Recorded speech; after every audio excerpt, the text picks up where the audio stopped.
দীর্ঘ ২১ বছর পর মৌলভীবাজার সফরে যাচ্ছেন প্রধানমন্ত্রী তারেক রহমান। এই সফরকে ঘিরে উচ্ছ্বসিত স্থানীয় বিএনপির নেতাকর্মীরা। চলছে মাঠ মঞ্চ তৈরির কাজ। এ বিষয়ে বিস্তারিত জানাতে মৌলভীবাজার সরকারি উচ্চ বিদ্যালয় মাঠ থেকে যুক্ত হচ্ছেন সহকর্মী এম এ হামিদ। হামিদ, প্রধানমন্ত্রীর সফরকে ঘিরে সেখানকার সার্বিক পরিস্থিতি কেমন দেখছেন জানাবেন।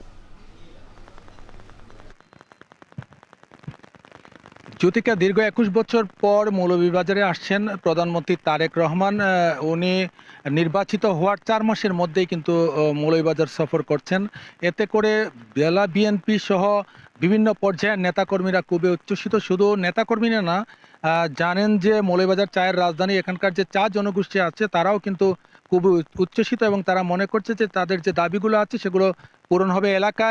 এলাকার জনসাধারণ সহ যারা আছেন, বিভিন্ন সামাজিক সাংস্কৃতিক সংগঠন খুবই উচ্ছ্বসিত। তারা বলছেন যে প্রধানমন্ত্রী মৌলভীবাজার বেড়াতে আসলে তাদের দীর্ঘদিনের দাবি মৌলভীবাজারে একটা মেডিকেল কলেজ স্থাপন, শমশেরনগর বিমানবন্দর চালু এবং মৌলভীবাজার ডিগ্রি কলেজকে বিশ্ববিদ্যালয়ে রূপান্তর সহ চা জনগোষ্ঠীর জীবনমান উন্নয়ন এবং পর্যটন নগরী হিসাবে মৌলভীবাজার জেলা পরিচিত, সেই পর্যটন নগরীকে আরও কীভাবে ডেলে সাজানো যায় সেই পরিকল্পনাগুলো প্রধানমন্ত্রী বাস্তবায়ন করবেন। এবং তিনি তৃতীয় পর্যায়ের যে ফ্যামিলি কার্ডগুলো রয়েছে তার মধ্যে রাজনগরে ১৫২টি এবং শ্রীমঙ্গলে ১৫৫টি কার্ড বিতরণ করবেন উপকারভোগীদের মধ্যে। এবং সর্বপ্রথম তিনি ঢাকা থেকে বিমান যুগে সিলেট ওসমানী বিমানবন্দরে আসবেন এবং সেখান থেকে সড়ক পথে প্রথমে শ্রীমঙ্গল দুপুর ১টার দিকে সেখানে তিনি জনসভায় যোগদান করবেন এবং ফ্যামিলি কার্ড বিতরণ করবেন। তারপরে উনি ২টা ৩০ মিনিটের দিকে মৌলভীবাজারে আসবেন এবং মৌলভীবাজারে জনসভায় যোগদান করে সেখানে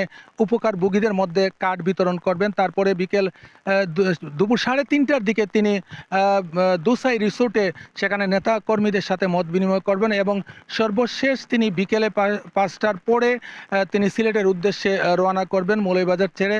এ বিষয়ে আমি কথা বলেছিলাম এমপি নাসির রহমানের সাথে। তিনি বলেছেন যে সার্বিক পরিস্থিতি তাদের অনুকূলে আছে এবং এ পর্যন্ত মঞ্চ নির্মাণ থেকে যা যা প্রয়োজন সেগুলো নির্মাণ কাজ দ্রুত গতিতে এগিয়ে চলছে এবং এখানে এসএসএস ফোর্স, সেনাবাহিনী, র্যাব, পুলিশ, গোয়েন্দা সংস্থা সক্রিয় রয়েছে এবং তাদের কাজ করছে যাতে অপ্রীতিকর কোনো ঘটনার সম্মুখীন হতে না হয় সেদিকে তাদের কড়া নজরদারি রয়েছে এবং সেই নজরদারিকে সামনে রেখে তারা এগিয়ে যাচ্ছে যাতে করে আগামীকালকের প্রধানমন্ত্রীর যে প্রোগ্রামটা রয়েছে সেটা সুচারুভাবে এবং সফলভাবে সমাধান করা যায়। জেলা প্রশাসক তৌহিদুজ্জামান পাভেলও বলেছেন যে সর্বাত্মক ব্যবস্থা গ্রহণ করা হয়েছে যাতে করে প্রধানমন্ত্রীর এই সফরটাকে নিরবিচ্ছিন্ন করার জন্য। এই ছিল আমার কাছে মৌলভীবাজার থেকে প্রধানমন্ত্রীর সফর নিয়ে সবশেষ।